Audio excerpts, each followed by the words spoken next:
Board का ध्यान इधर सबका।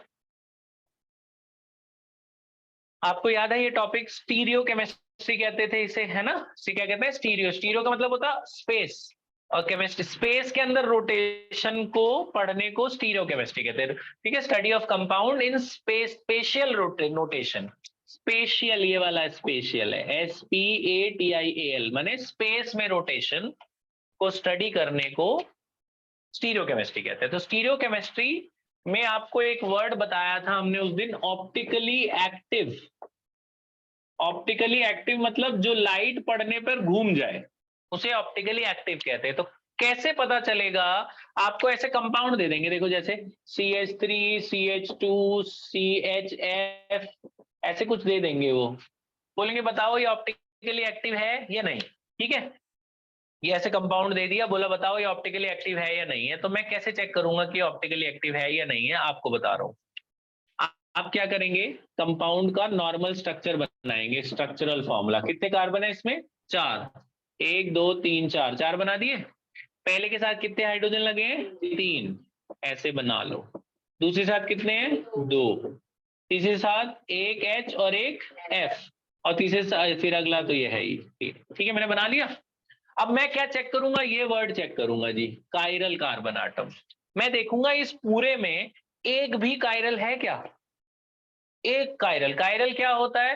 कायरल वो होता है, मैंने आपको बताया, जिसके चारों बॉन्ड अलग अलग हों, जैसे PQRS चारों अलग अलग लगे हों, तो वो कायरल होता है। अगर उस कंपाउंड में एक भी कायरल है तब वो ऑप्टिकली एक्टिव है, अदरवाइज वो इनएक्टिव है। जैसे ये, मैं एक एक करके चेक करूंगा। ये नहीं है कायरल, इसके तो तीनों हाइड्रोजन मैच कर रहे हैं, चारों अलग अलग होने चाहिए। कोई दो भी मैच कर गए तो वो ए कायरल कहलाता है। वो क्या कहलाता है? ए कायरल। ठीक है, ये तो ये कायरल नहीं है, पहला नहीं है। दूसरा है क्या? नहीं, ये भी दो मैच कर रहे हैं। तीसरा? तीसरा है। तीसरा देखो, तीसरा देख रहे हो? देखो, सुनते जाओ, देखो कैसे कैसे है। तीसरा यही कायरल है, इस पे मैं स्टार लगा रहा हूं तुम्हें बताने के लिए। देखो, 1 2, 4 बॉन्ड होते हैं ना, 1 2 3, ये पूरा अटैच है। कौन अटैच है? CH3, 3 4। इस कार्बन को 4 चीजों से अटैच्ड है। एक फ्लोरीन, दूसरा हाइड्रोजन, तीसरा ये क्या है? C2H5 है। ये पूरा को हम कंबाइन करके पढ़े तो क्या है ये? C2H5। और ये क्या है? CH3। चारों मैच कर रहा है कोई किसी से? नहीं कर रहा, चारों अलग अलग है। So this is a chiral carbon, so this is optically active. This compound is optically active because it contains one chiral carbon atom। One ही है, ये नहीं है कायरल, ये तो अलग अलग है ना। कोई एक भी हुआ ना कायरल तो ऑप्टिकली एक्टिव, कहीं भी नहीं होता तो ऑप्टिकली इनएक्टिव। समझ गए? ठीक है, अच्छा। फिर ये इनैंशोमर्स क्या होते हैं? जो ऑप्टिकली एक्टिव कंपाउंड्स होते हैं वही वही इनैंशोमर्स बनाते हैं। मैंने आपको बताया था कि अगर इसको मैं शीशे में देखूं, इस कंपाउंड को मिरर में, तो कैसे बनता है? ये मिरर है, डॉट में ऐसे जो दिखाते हैं मिरर। मैंने आपको क्या बताया था कि भैया Y axis remains as it is, X axis inwards. याद है ना? इसको कुछ नहीं होता, बस क्यू उल्टा दिखेगा, एस उल्टा दिखेगा, ये इधर चला आएगा, ये उधर चला जाएगा। तो मिरर के अंदर कैसे दिखेंगे? पी इधर दिखेगा, आर उधर, क्यू पी में कुछ नहीं होगा, क्यू और एस वाई एक्सिस सेम रहेगा, एक्स एक्सिस इन्वर्ट हो जाएगा। इन दोनों को इनैंशोमर्स कहते हैं। इनैंशोमर्स क्या होते हैं? Which are non superimposable on their mirror image. अगर इसको उठा के इसके ऊपर रख दो तो इसको छुपा नहीं पाएगा, सुपर इम्पोज नहीं कर पाएगा। अगर छुपा ले तो वो इनैंशोमर नहीं है। जैसे मैंने आपको बता के दिखाया था मीथेन। मीथेन की अगर मैं मिरर इमेज बनाऊं भी तो ये ऐसा ही दिखेगा जैसा है। अगर ये एच इधर उधर हो भी जाए तो भी तो सेम ही दिखेंगे। तो ये इनैंशोमर नहीं कहलाएंगे। ये उसके ऊपर डाल दो तो छुप जाएगा, तो ये सुपर इम्पोज हो रहा है। तो जो सुपर इम्पोज हो वो इनैंशोमर नहीं है, और जो सुपर इम्पोज हो ना हो वो इनैंशोमर्स हैं।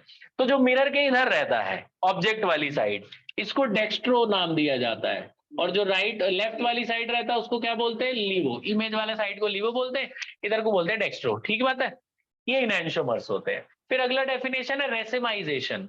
मैंने आपको बताया था ये जो डेक्स्ट्रो वाला कंपाउंड है और जो लीवो वाला है, डेक्स्ट्रो को प्लस भी लिखते हैं और डी भी लिखते हैं, लीवो को माइनस। ऐसे दो कंपाउंड में अलग अलग ले लूं, इनका सॉल्यूशन तैयार करूं अलग अलग, और दोनों को एक ही टेस्ट ट्यूब में मिला दूं, तो दोनों एक दूसरे की रोटेशन को कैंसिल कर देते हैं। प्लस माइनस एक दूसरे के इफेक्ट को कैंसिल करके न्यूट्रल हो जाते हैं। तो जो नया कंपाउंड बनता है उसे रेसिमिक मिक्सचर कहते हैं, और प्रोसेस को कहते हैं जिस प्रोसेस से हमने बनाया, हमने एनेंटियोमर को एक न्यूट्रल कंपाउंड में बना दिया, उस प्रोसेस को रेसिमाइजेशन कहते हैं। The process is called racemisation and the mixture so formed is called racemic mixture. ठीक बात है, यहां तक तो हमने पढ़ ही लिया था, उस दिन वाला बता रहा था मैं आपको। अब आज की नई बात, एक स्ट्रक्चर, तो एक तो आपको देखो, आपको दो क्वेश्चन कौन से करने हैं, एक तो ऐसे कंपाउंड दिए होंगे आपको बस पहचान, अच्छा ऐसे भी दे सकते हो वो बॉन्ड लाइन में। अब मैं इसको ऐसे ना देके 1 2 3 4 है ना, 1 2 3 4 4 है ना, ऐसे भी दे सकते हैं बॉन्ड लाइन में, तो तीसरे पे एक F लगा दूं, बाकी सब पे कुछ नहीं लगाऊं, तो आप एनेंटियोमर पहचान लोगे। आप इसको ऐसे बना लेना कि भैया कितने कार्बन है, जितने कोने उतने कार्बन है ना, 1 2 3 4, तो ऐसे 1 2 3 4 लगा लो, जिसके साथ कुछ नहीं लगा वहां हाइड्रोजन लगे होंगे, यहाँ भी हाइड्रोजन लगे होंगे, इसके साथ एक F लगा हुआ है, बाकी एक F एक H और बाकी इधर तो लगा ही हुआ था। मतलब इसको ऐसे बना लेना, फिर वो ढूंढ लेना कि चारों बॉन्ड कोई है ऐसा जिसके अलग अलग है, तो जिसके चारों बॉन्ड अलग अलग है वो कायरल होता है, वो ऑप्टिकली एक्टिव कहलाएगा। ठीक बात है यहाँ तक। अच्छा आज की नई बात, तो एक क्वेश्चन तो आपको ऐसा मिलेगा, अभी 3 4 कंपाउंड दिया, आपको ढूंढना है ऑप्टिकली एक्टिव है या नहीं है। ठीक है, आज की नई बात है ये, ध्यान से सुनना, वेज डैश स्ट्रक्चर, ये है आज की नई बात। ये क्या है veg dash structure? Veg dash structure होता है, कोई कंपाउंड देंगे आपको, जैसे मैंने आपको यही दे दिया, ये दे दिया कि भाई fluorine chlorine bromine iodine carbon पे लगा हुआ है, बोला इसका वेज डैश स्ट्रक्चर बना के दिखाओ। वेज डैश स्ट्रक्चर का मतलब अगर इसको 3 डायमेंशन में देखो, जैसे ये मेरा हाथ है, 3D में मैं समझू ये कार्बन है, इसके 4 बॉन्ड होंगे ना, एक इधर लगा होगा, एक आगे लगा होगा, एक ऊपर लगा होगा, एक अंदर की तरफ कहीं लगा होगा। कार्बन में 4 बॉन्ड, बीच में मान लो ये कार्बन है, रिंग मान लो कार्बन है, इसके साथ 4 चीजें अटैच है, 1 2 3 और एक इधर ये 4। 3 डायमेंशन में ऐसा दिखेगा ना कार्बन का कंपाउंड, चारों तरफ लगे हुए हर चीजें है ना। इसको कॉपी पे कैसे दिखाएंगे, 2D में बोर्ड पे कैसे दिखाएंगे, तो वेज डैश ने बोला कि 3D कंपाउंड को 2D में कैसे रिप्रेजेंट करेंगे। तो वेज डैश ने क्या बोला, उसने बोला कि जो सबसे ज्यादा मास वाला है, जो ज्यादा प्रायर है, ज्यादा भारी कौन है, आयोडीन, ये होता है ना फ्लोरीन क्लोरीन ब्रोमीन आयोडीन, जो ज्यादा प्रायर है उसको अपनी तरफ दिखा लो। ये जो उंगली हमारी तरफ आ रही है, तो अपनी तरफ इसमें कैसे दिखाएं, इसमें बोर्ड से बाहर तो आएगा नहीं, तो उसने बोला ऐसे दिखाओ इसको, इसको ऐसे ऐसे ऐसे ट्रायंगल सा बना के ना उसको भर दो, डार्क कर दो, ऐसे डार्क कर दो आयोडीन, उसका बॉन्ड डार्क, इसका मतलब ये हमारी तरफ आ रहा है। और जो दूर जा रहा है ना, जैसे इसमें सबसे छोटा कौन है, क्लोरीन, मान लो ये दूर जा रहा है, उसको ऐसे दिखा दो, ऐसे लाइनों में दिखा दो, इसका मतलब ये दूर की तरफ है, पीछे की तरफ। जो हमारी तरफ आ रहा है उसको डार्क कर दो, और जो हमसे दूर जा रहा है उसमें ऐसे लाइनें लाइनें दिखा दो इस तरह से। ठीक है, कुछ इस तरीके से देखो बुक में दिखाया हुआ है, आपको दिखा देता हूं मैं, ऐसे मतलब छोटी लाइन बड़ी लाइन, जैसे वो अर्थिंग वाला साइन नहीं होता वैसा दिखा दो, ऐसे छोटे से बड़े की तरफ दिखा दो। तो ये जो डार्क वाली है मतलब हमारी तरफ आ रही है, और जो डॉटेड वाली है हमसे दूर जा रही है, और बाकी जो है बाकी नॉर्मली बिठा दो। नॉर्मली का मतलब होता है वो दोनों इधर है, एक्स एक्सिस की तरफ, एक्स और वाई की तरफ है, ऐसे है या ऐसे है।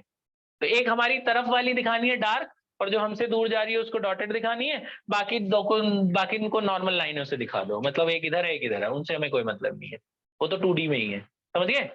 एक ऐसे है और एक ऐसे है, उनको कुछ नहीं करना आपने, आए समझ।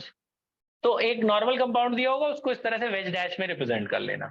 तो आपको बेटा अभी 2 क्वेश्चन करने हैं, एक वो कायरल वायरल ढूंढना है और एक उनका वेज डैश बनाना है। ठीक है, एग्जाम्पल नंबर है 10.8, एक ही क्वेश्चन है ऐसा, उसमें दोनों काम करने हैं, कायरल भी ढूंढना है और उनका वेज डैश भी बनाना है। एग्जाम्पल 10.8 कर लो।